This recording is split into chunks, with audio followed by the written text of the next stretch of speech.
When you've been somewhere or involved with a group for a period of time, like a number of years, say you've been in a job for a number of years, or you've been associated with a club that you've since left, or some other organisation, you always have some enduring memories.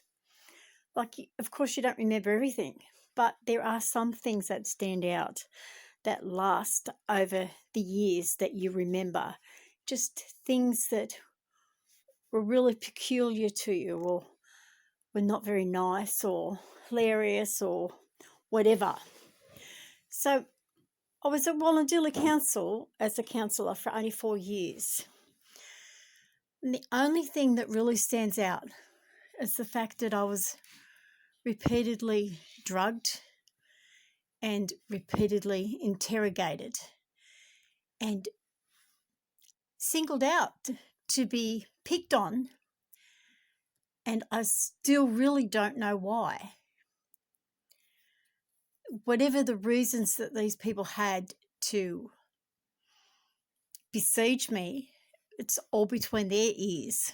I have no idea what their problem was.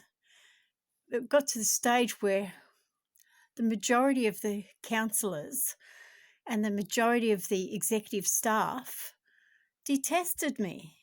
And I have absolutely no idea what came over them, why, what provoked them, what was behind it, why they hated me so much together.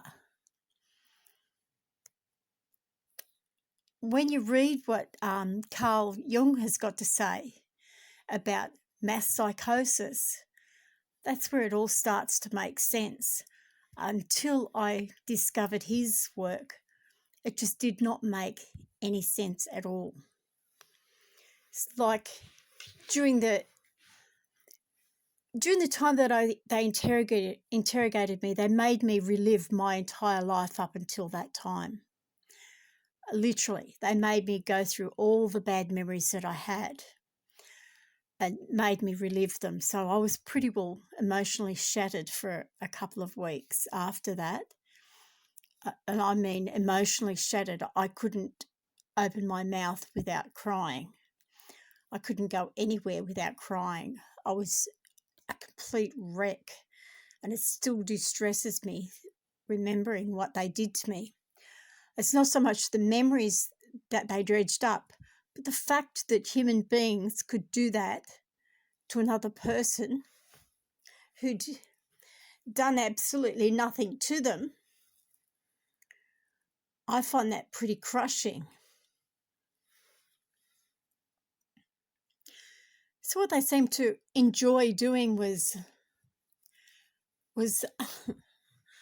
spiking my soft drink with beer, because I'm allergic to beer. And I'd never told anybody apart from like my birth family knew. I don't even know if my siblings remember that my father used to spike my soft drink as a small child to watch me vomit it up again. My partners knew, because they would ask me why I didn't want to drink beer, because I just didn't like it. And it makes me vomit. And I met a group of people when I was drugged at the local government conference in Gosford. I can't be 100%. I know who they told me they were, but I won't say who they were, because I can't be 100% because I was drugged. But I know they're involved with the Brothers in Arms publication. It was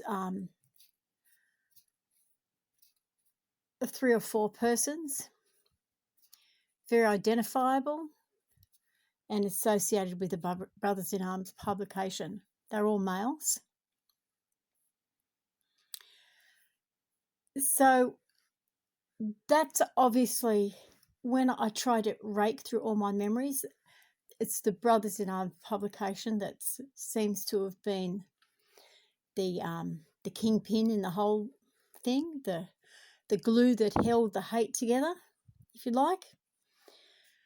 And for whatever reason, if you recollect high school at any stage, or even primary school, but high school was worse, if a group of people decide that someone's going to be picked on, then that someone's picked on regardless of what they've done.